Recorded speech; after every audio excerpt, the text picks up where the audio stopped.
No one else is in their minds going, she's not enough or she's not worthy. Really, people are too busy. It's not that they don't care about you.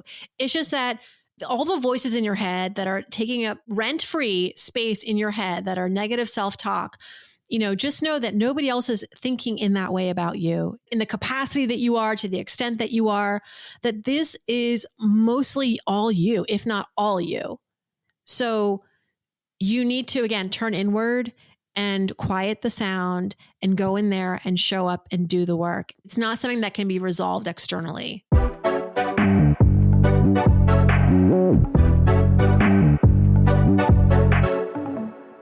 Welcome to How I Built My Small Business. I'm Ann McGinty, your host, and today we're joined by Farnoosh Torabi, America's leading personal finance expert who's dedicated to helping others become unapologetically rich.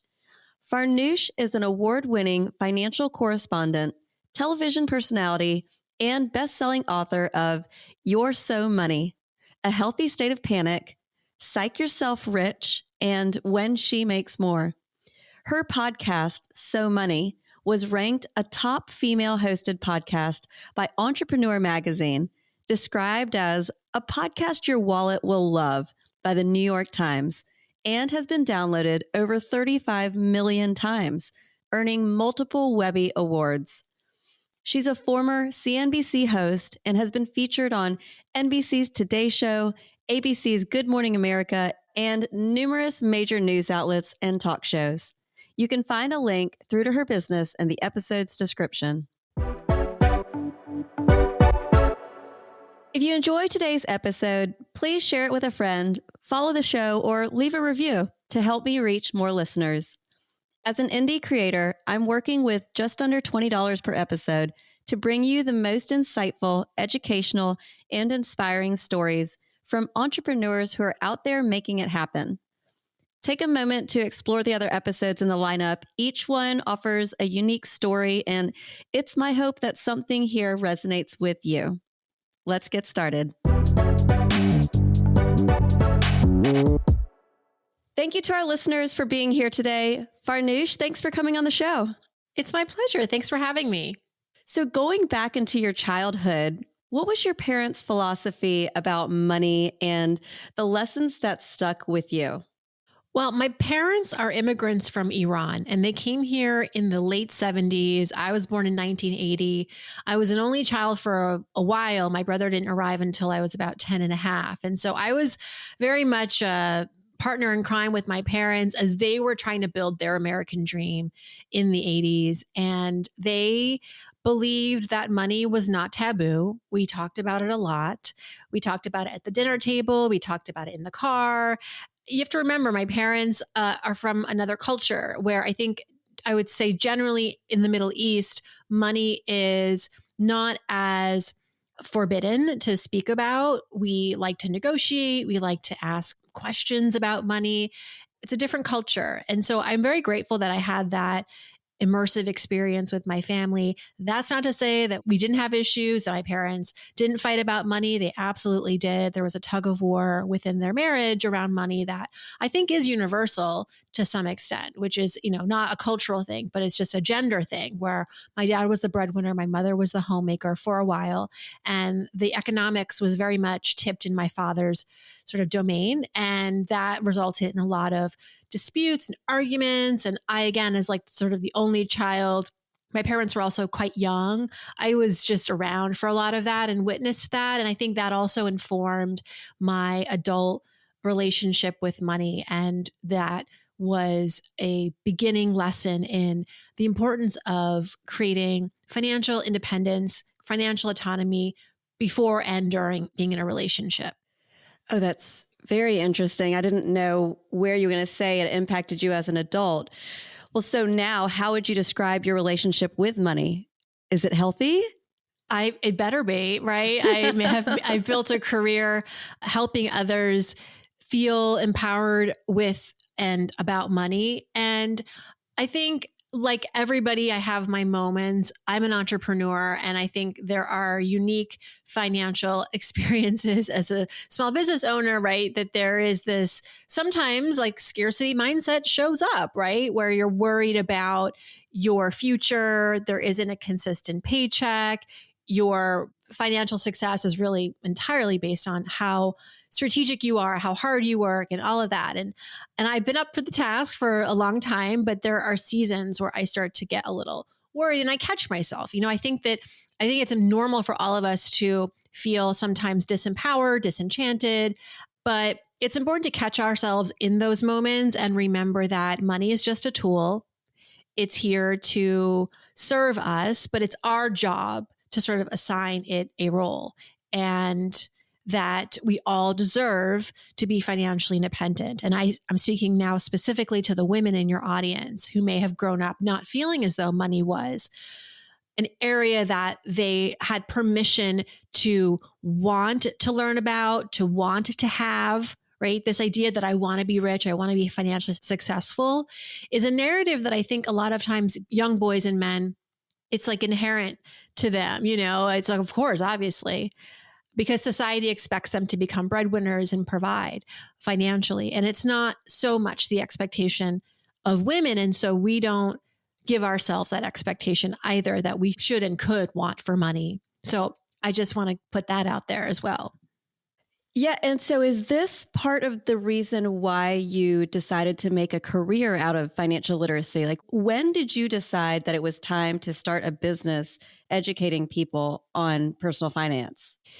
It appeared to me pretty quickly. Just to go back a little bit more, as we're all kind of growing up and figuring out what I want to be when I grow up, I think I always wanted to be a communicator, be a storyteller. I always wanted to be in a service industry. I wanted to help. I wanted to guide. And journalism for me felt very natural. It felt like the right fit. Like all the stars were aligning, pursuing journalism. It's a field where it's important to like identify a problem, it's solve it, find an audience, tell a story, give information, and communicate. So boom, I had like my dream career. And then as I got into it pretty early on in my first job, in fact, as a financial journalist, I realized just how underserved the market is when it comes to young people and women and anyone who isn't kind of the traditional audience for financial advice. And you can guess it's a lot of people. And I myself too felt like I didn't have anyone that was communicating to me for me. And so I realized just a void in the market and being also within the trenches of that audience, right? As a young person, as a woman, I was invested in learning for myself and figured, well, since I have this incredible platform and ability to reach people and talk to them and get answers. Let's do this. Let's create a career around empowering other people through information and through advice about money so that they can go and have everything they deserve. So then how did you do that? How did you make the pivot happen? Well, first it began working in traditional media as a journalist and going to audiences through my writing, through television. I worked in a variety of mediums. I worked in magazines. I worked at a news station. I worked in digital. And then I got laid off in 2009. And as so many pivots begin, is like when someone tells you you are forced to make a pivot, like there is actually no option here. I can't go back to my job. And so in that moment, I had to make a decision. And I didn't make it right away. And I gave myself permission to be sad for a while and commiserate. It's not a good feeling, right? Being laid off. And that's, I empathize with everybody who gets laid off. And unfortunately, some of my friends have gotten laid off recently. And while part of me wants to say congratulations to them because I think that it's only going to lead to good things, I also want to let them hold space for that feeling of sadness because it's a grievance, right? You're departing from a life that maybe you weren't ready to. So it was 2009 for me, which at the time, if you remember, there weren't a lot of jobs being handed out at the time. And in some ways, while I think part of me always wanted to go out and strike out on my own, the timing also forced me to. So it was a kick in the pants that ended up being really, really good for me. But I realized I have everything it takes. I have the relationships, the resources, the ambition, and the market is still there. Even though maybe I don't have the job with the title and the salary, the audience is still there wanting this information. And I had written a book at that point as well. So I had developed a platform beyond working within the media world, like for a company. I had my own intellectual property. So I felt like I had all the ingredients and resources to strike out on my own. And I just did. It was 2009. I incorporated. I decided I'm going to continue to build on the momentum that I'd built in traditional media, but doing it for myself and directly for my audience. And so I wrote more books. I launched a podcast. I started to speak more on stages. I started doing more television work. I had a show with CNBC. I was a columnist for Oprah. And my podcast is turning 10 years old. I've written 4 books. So every year I feel like my ambition is to try to find a new way or a creative way to continue to make an impact.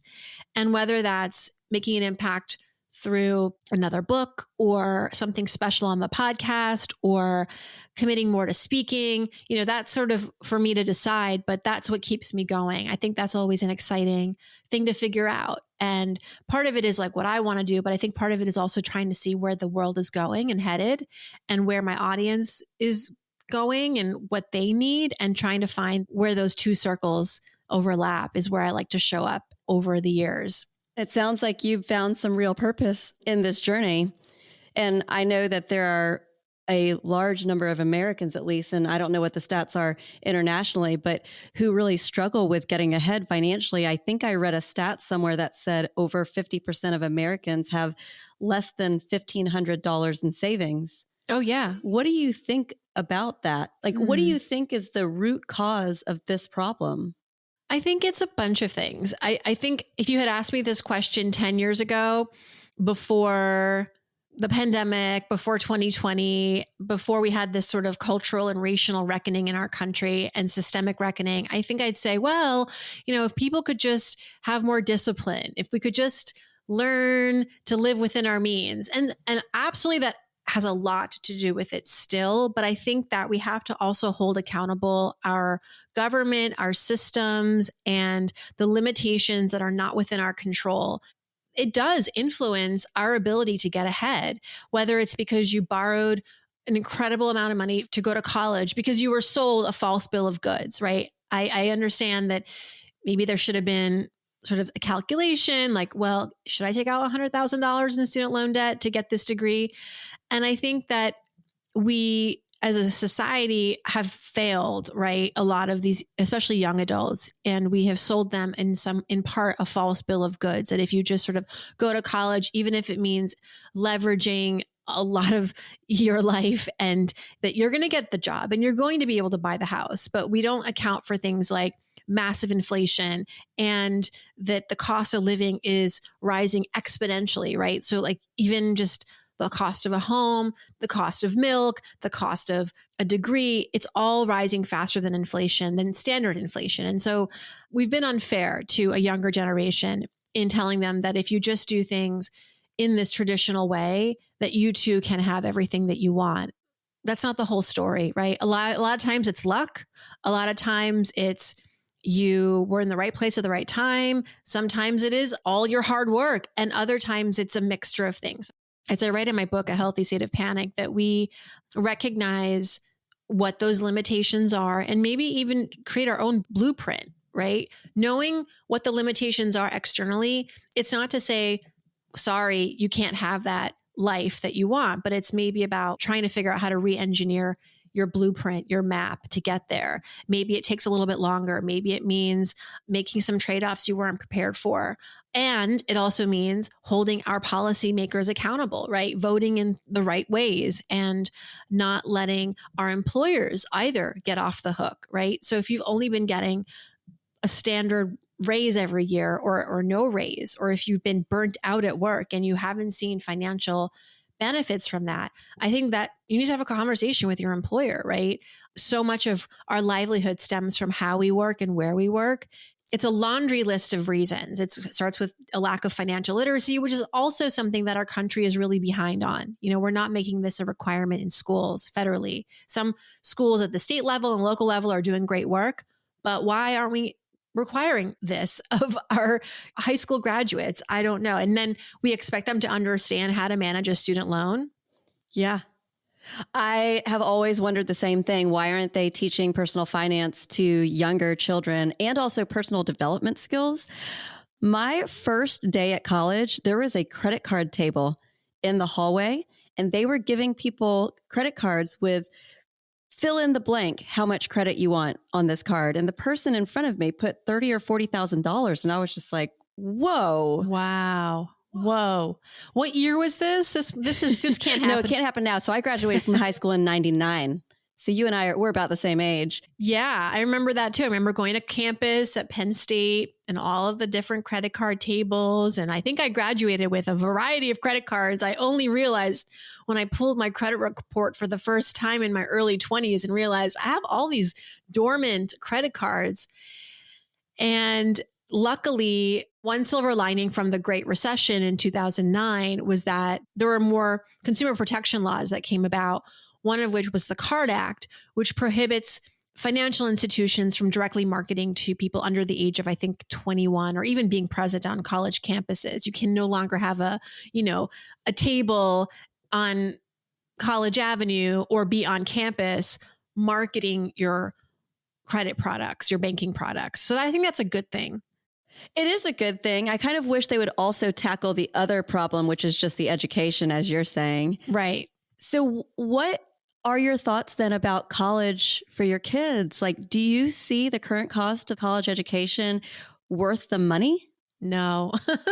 In a short answer, no, I just don't. I'm sorry. And I don't know what it is going to take to fix this broken system called the cost of college. I think that there are ways around it, but the sticker prices that these colleges are asking, there's a lot that you benefit from when you go to college. And still to this day, those with college degrees over the long run earn more than those that don't have college degrees. They have more job options, but the world is changing really rapidly. And I think that this idea of higher education can be achieved in many ways. And higher education can mean going to a four-year institution, college institution. It can mean getting a vocational degree. It can mean getting skilled in AI. It can mean getting trained in UX design, which is not a four-year college degree, right? It's like a 6-week boot camp at a place near your home, and you don't need to go and get a second apartment or live on campus, right? There's a lot of ways to figure out how to advance your career using education. And I think that, again, that false bill of goods, that going to a 4-year college and necessarily paying what they're asking for is the best way or the only way, I think is incorrect. And that's a piece of the literacy that I think young people need and their parents. So for us, my husband and I both went to college. I went to grad school. I come from a family of people who really emphasize education. My dad has a PhD. So I really value higher education, but I'm not going to be strict about how my kids achieve that. I think it's more important for us to have conversations at home about what is the impact they want to make in the world? What do they want to learn? What is their passion? How do they want to be in service? And then figuring out the best way to get there in terms of where they go and what they're paying as well. My father, even though we were big on education growing up, he was very insistent on college providing an ROI, a return on your investment. So I did get into other schools that I didn't go to because they were too expensive, and they were fancier schools, but they would have required taking on student loan debt. And my father just said, well, what other options do you have? And I did have a great other option. Wasn't my first choice, but it was a viable option called Penn State. And we were living in Pennsylvania at the time. So I qualified for in-state tuition. Plus I got a little bit of a scholarship. So it was the sort of thing where my parents could cash flow that out of their salaries, and as opposed to them taking on debt or I taking on debt. So it wasn't at the time my favorite idea, but I did it. And I'm so grateful that someone in my family, someone in my orbit had the foresight and control to say, you really can't and shouldn't do this. Because it can be heartbreaking, right? To tell a young person that going to X school is going to solve all your life's dreams. And I, again, think that that can be true to an extent, but not if you're going there and then leaving that school with 6 figures worth of debt and your degree is not plugging you into a job or a career path that's going to allow you to pay that down responsibly on time. And so now you've just derailed in many ways your ability to advance in your life because you can't buy a car. You can barely rent an apartment, right? And so I just think it's important to do the math, which so few parents and college goers do. I think you're very right. It's emotional in this country, and I'm the daughter of immigrants as well. So my parents also emphasize that ROI, which is logical. I mean, that is what you are paying for the degree for. So people who are now in like their 20s, 30s, 40s, anyone that's listening in, what are you seeing as the most significant financial mistakes that people make that are preventing them from getting ahead with their money? I think it's not having a plan. It's the first step we often skip. And we think that we're not ready to make a plan until we have all the money and we're out of the debt. But guess what?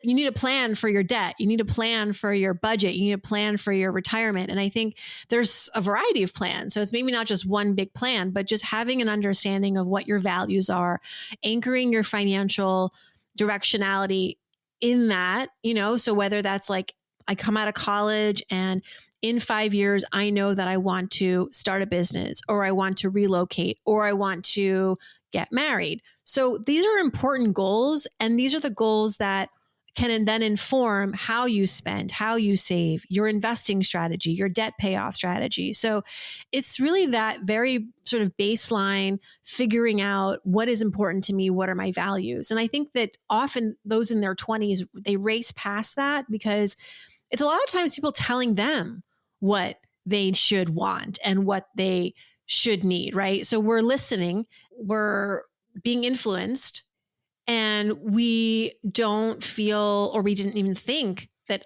our opinion could matter. And we're also scared, right? Because what if we want to do something that's not culturally acceptable or it's counterculture? So everybody in your family did it this way. You want to do it that way. And that's scary. So we, rather than facing it, we ignore that desire and we just sort of go with the herd. When you look at sort of the psychology of money, the herd mentality is often what derails so many people from financial success and also just life success and career success, right? It's this idea that I have to do things the way that the culture has determined. And that culture could be like the media culture, your friend culture, your family culture, or just the voices in your head culture, the way that we've been raised and the messages that we've gotten over the years. And I think that if you can get a grasp on that, and look, you're going to make mistakes along the way. It's not like all your financial choices will fall into place, but it's an important first step because it will help you find clarity in how you spend and save and think about money. Essentially, it sounds like you're saying that people should go internal and evaluate what it is that they value in their own life and kind of quiet the noise around them. Yes. Yeah. Yes.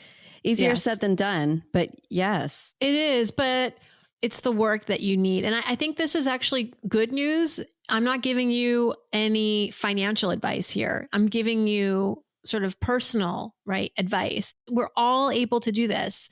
This is not requiring a course. This is not requiring money. It's just getting, like you said, quiet and figuring out who your core group of people that you can trust are. And I mean, as simple as just muting on social media. That's something after this podcast we can all do. I did something like that this morning when I was just getting fed too much from this one particular influencer, and I wasn't ready for it anymore. And I was like, done. I'm not unfollowing, but I'm muting because I feel like it's giving me too much information that I can't manage right now. I can't hold space for this advice right now. It's not where I'm at.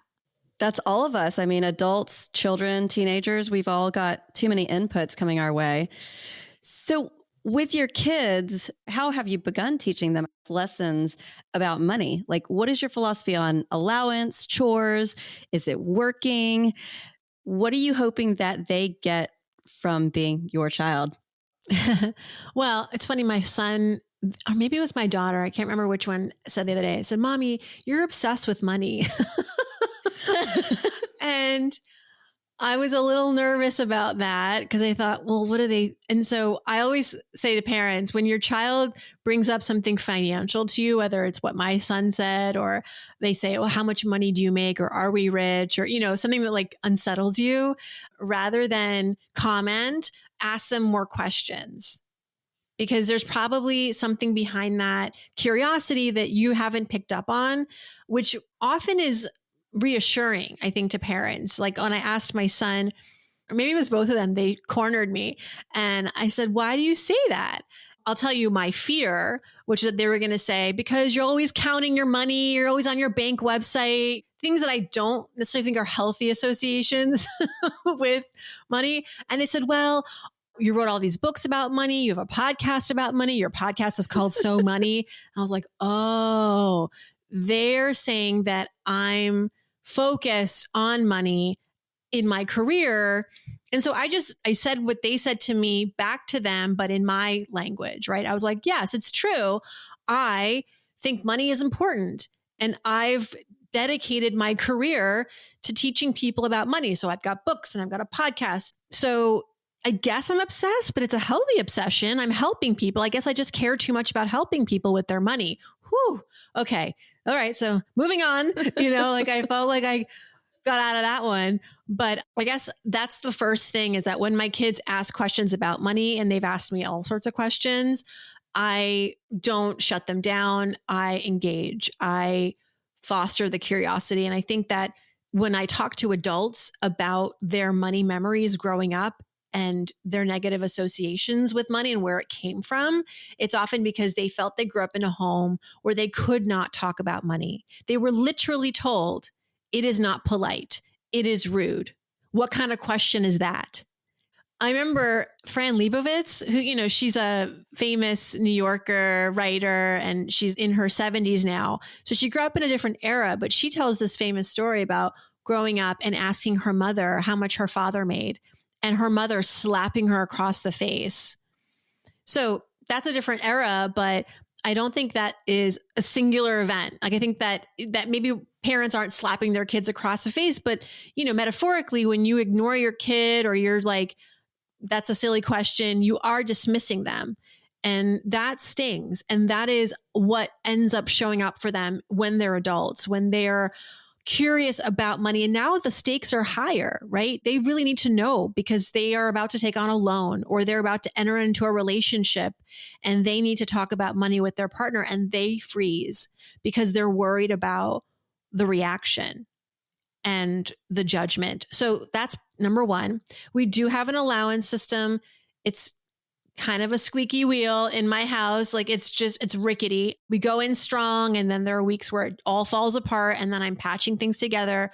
But I do think that an allowance, this idea that you're paying your kids for work at home, is healthy. And I know there's a divide around chores versus what is work, right? Like some parents are like, I don't want to pay my kid to make their bed or clear the dishes because they should do that. It's part of being part of our household. It should be expected of them. And that's cool. You decide. This is the beauty of the allowance, parents. You can design it, whatever it is. It could be, some parents will do projects. So rather than chores, they'll say, look, you want to make money because you have all these wants now, and it's not your birthday and it's not the holidays, and you want something in between. That's fine. You have to use your money and you're going to earn it. Go around the house, identify some problems. Like, let's say the Tupperware drawer is a mess, or mom's filing cabinet is a mess, or the basement is a mess. So come to me with a plan, a project plan, how much you want to charge for this. What's the timeline? And now you're raising entrepreneurs, right? You're raising problem solvers, and you're raising kids who are being trained in how to kind of make a case, present, attach a dollar sign to a project. I think that's brilliant. I think we're going to do all of it, all of the above in our house eventually. But right now they have a chore chart. They get paid $2 for every year of age. And I give partially in cash and mostly in an automatic account that is attached to my account, because one thing that we establish with the allowance is that 60% of it, 70% of it will automatically get saved. They're not making this money so that it can escape their fingers right away. A little bit of that if they want, $5 a week, but the rest goes into savings, and they have to wait to be able to crack open that safe. They can't just like use it at any time. So there are parameters that we've decided as a family that it's rooted in the values that I want to teach. I have to almost force them to learn the benefits of saving. You'll learn a lot about your kids along the way. Like I've learned that my daughter, she gets it and she's okay with delaying gratification. She likes to save. My son wants for a lot and wants that instant gratification, is more impulse driven. And so, we have different conversations and different, maybe even rules for each kid around money. I like that suggestion of having them come up with problems. It actually reminds me of growing up. My parents did that. Yeah. Check this drawer, check that drawer. Let me know what needs to be done. That's a great idea. And I like the entrepreneurial mindset of it. So aside from your business, how do you allocate your own funds when you invest? I commit to maxing out everything I can max out. For example, I have a SEP IRA, which is a retirement account for self-employed folks. It's similar to a 401k, but the maximum contribution is much higher than a 401k. And my accountant always insists that I max it out, and knock on wood, every year I've been able to, and every year the limit goes up, and every year I hit that limit. That alone will get me pretty far in retirement. But additionally, we've supplemented that with a joint investment account, a brokerage account. So he has his workplace 401k. I have my business retirement account. And then together, we also have a brokerage account that is not retirement specific, but it's extra. And it's where I knew that I didn't need this money for at least 5 to 10 years. So I could invest it. I could take that risk. And it comes in handy, just it gives us a sigh of relief just to know, gosh, if I have a slow year or he gets laid off, we have this, that if not, we just keep contributing, and then it'll help us out in retirement, or when our kids are older, maybe it's going to help them. But I would say the rate at which I'm investing for our future, retirement, et cetera, is about 20% of our income. And then separately, we invest for college, which I know we talked about.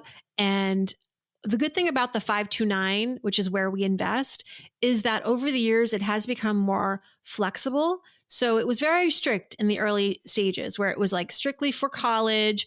And now it's expanded where you can invest and that money can be used for other kinds of higher ed, even primary school education. So if by middle school, we decide we want to send our kids to high school private, we could pull from the 529 for that. And whatever you don't use, if you don't want to roll it over into another child's account or another beneficiary's account, I think it's like 35,000 of that you can roll into a Roth IRA over the course of 5 years, which is great. So that knowing that, I don't feel bad about overfunding it. And hopefully I am overfunding it. Hopefully I'm not falling short. Again, I have to plan for college rising at a 6 to 7% annual rate every year. And I revisited our savings rate and I realized we might have a shortfall if our kids want to go the sort of traditional 4-year private school route. So we increased that a little bit this year just to err on the side of caution and also maybe a market decline. And my son is about 10 years away from college, so we have time. But I just started to get a little suspicious of the math. I was like, we set this up so we thought college was going to be X by 18 years old. And now I feel like that's where it's at now because the rate of increase has just been crazy. And who could have imagined? It's astronomical. And I remember when they made that plan where you could convert a 529k plan into a Roth, and that is a huge benefit. to anybody that's out there. So I just have a couple questions. I know we have to wrap up shortly here. You've been running your business now for, it looks like about 15 years or so. What advice would you give for aspiring entrepreneurs that you've learned in your journey? Your relationships really matter. Really. I think that it's a long game. And so treating every relationship like gold is really important. So what I mean by that is really be proactive, show up, follow up, do the work, go the extra mile. I have found that those investments I made in really fortifying relationships early on in my career, it has been an incredible ROI. To this day, I am still getting work and working with people that I worked with 10 years ago, 15 years ago, 8 years ago. And I think it's not just because I'm good at what I do. I think it's really because we have a good working relationship. They trust me. They know I work with integrity. They know that I'm values driven and I'm not transactional. So I think that it's not a quick return, but it is the sort of thing that if you're looking to build a sustainable long-term business, especially one in the thought leadership space, in the content space, any space really, but I can speak for myself that it has been invaluable. Before I became an entrepreneur, I remember leaving to step into my next job. And at my goodbye party, I remember someone said, you know, you've been the sort of colleague that everyone just likes to work with. You know, it's like, yes, we have our differences and yes, maybe we don't always see eye to eye, but you're collaborative. You're someone we always want to go back to. And I think it was the highest compliment. I'm not here to burn bridges. I'm not here to compete. I'm just here to do good work and find ways to collaborate. And that's it. Like, I just think that at the end of the day, what could be more important? I also know that when you work with people in one capacity, people move on, right? They go to their next company and their next company and their next venture. And what they take with them are their relationships and their experiences. And if they have high association, positive association with you, and they want to show up at that next job and deliver, they're going to want to work with you because you make them look good, right? You're a sure bet. And I remember this great piece of advice I got from a guest on my podcast, So Money. And she said that as an entrepreneur, when you're thinking about scaling, think less about market share and think more about mind share, which means my goal is to create as many positive associations for my brand in people's minds, period. And so wherever you show up, you know, however you show up, just keep that in mind. It's not about getting all these products on the shelves. That's a good thing, but it has to also mean that the association with that product is good and healthy and positive. And that all stems from how you operate and your relationships. So that's my advice. And that also is just kind of like the true ticket to happiness and fulfillment. And if it is a much better way to navigate the world if you're connecting with people and you're not just making everything so transactional. Like feels empty when it's transactional, and it feels more fulfilling when it's about more than that. And I think these days you will stand out when you are that person. I forget that people can be this way, you know, because I think I've experienced so much of the transactional from being out in the world. When someone comes to me and they just want to be curious and helpful, I don't know whether to trust this person, but they're really coming from a good place, right? And typically they're like an older school mentality, right? Before we had the internet or everything was like email and digital and instant, and you could find all your answers in ChatGPT. And I think that there was an old guard, you know, in the world of business that I'm Gen X, Gen Y. I'm right on the border. I know what life was like before the internet, when you had to like pound the pavement, knock on doors, make phone calls. And there is a talent that you develop in the way that you communicate, in your listening skills, in your patience, and bringing that to the modern world. It can be a superpower. Yeah, I wish for it almost every single day. with my kids and just in the world. Well, so just for a final question here, and this one is not really business related or finance related. It's more just kind of like if you could go back and talk to yourself when you were in your early 20s, sit across the table from yourself, what life wisdom would you give yourself that you haven't already given? I would say that whatever fear you are having, and I was very scared in my 20s. I wrote a whole book about it, A Healthy State of Panic. I had a lot of fear growing up, and it came into my young adult life. I would say whatever fear you have about your worthiness in a room, right? I think I had a lot of insecurity around whether I deserved or I had earned my right to speak up, to have an opportunity to be in the room, that no one else is concerned about you, actually. No one else is in their minds going, she's not enough or she's not worthy. Really, people are too busy. It's not that they don't care about you. It's just that all the voices in your head that are taking up rent-free space in your head that are negative self-talk, just know that nobody else is thinking in that way about you, in the capacity that you are, to the extent that you are, that this is mostly all you, if not all you. So you need to, again, turn inward and quiet the sound and go in there and show up and do the work, and you will blow them away because they are not expecting failure. And most people want to be helpful. I think some people don't. And I think most people do want to be helpful. And I don't think I was trustful of that. I think I was very skeptical because, again, I was put into a lot of positions young, early, and that was a great fortune that I was given these opportunities young and early to be in newsrooms and have so much like power in my jobs. I mean, there were people that kind of raised their eyebrows, but I just wish I had had more of an understanding of actually how people think. And the truth is, most people don't care as much about whatever's going on in your head as you are. So just deal with it. It's not something that can be resolved externally. Yeah, it's so true. And it just reminds me of a lot of what we talk about at our house right now. Yeah. With 13, 11, and 9-year-olds, we literally just had this conversation yesterday. Yeah. I tell my son, he's like, oh, this is the worst, or I'm the worst. I'm so dumb when he can't get a homework right. And I'll be like, if that's what you think, then that's what you are. I said, he's probably getting tired of me saying this, but then I caught him in the act the other day. His sister was going through a spiral of like, oh, I can't get this. I'm so stupid. And he goes, if that's what you think, that's what you are. And I said, you listened? He goes, that's what mom says.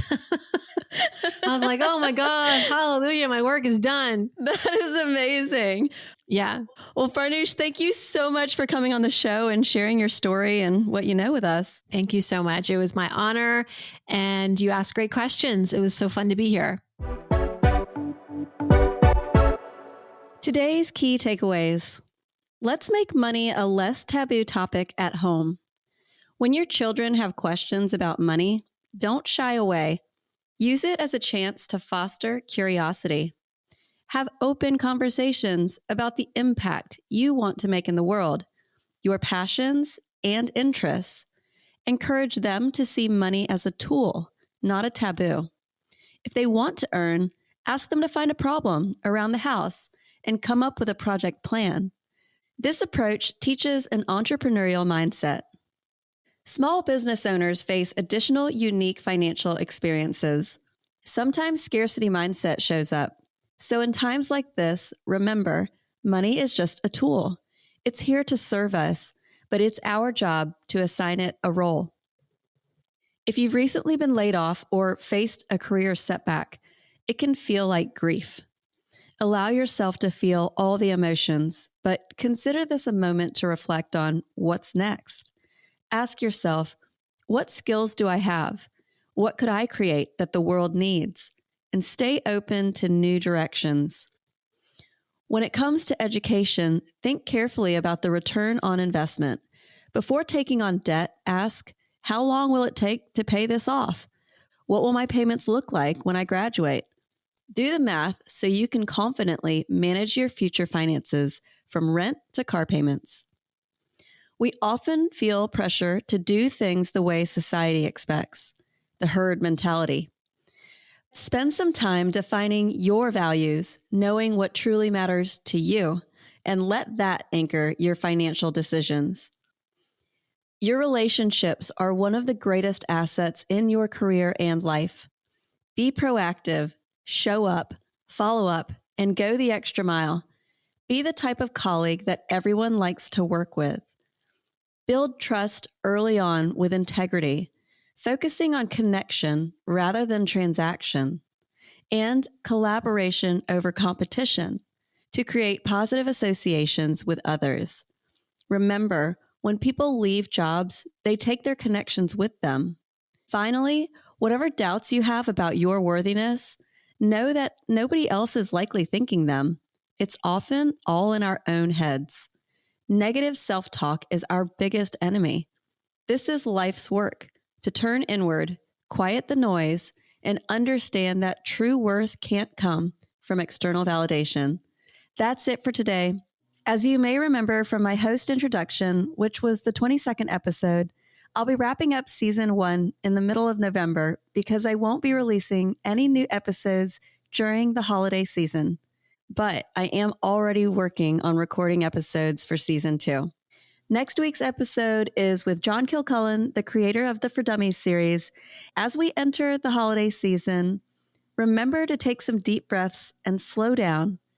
Have appreciation for those in your life, gratitude for the simple things, and choose peace and kindness in your interactions. Have a great day.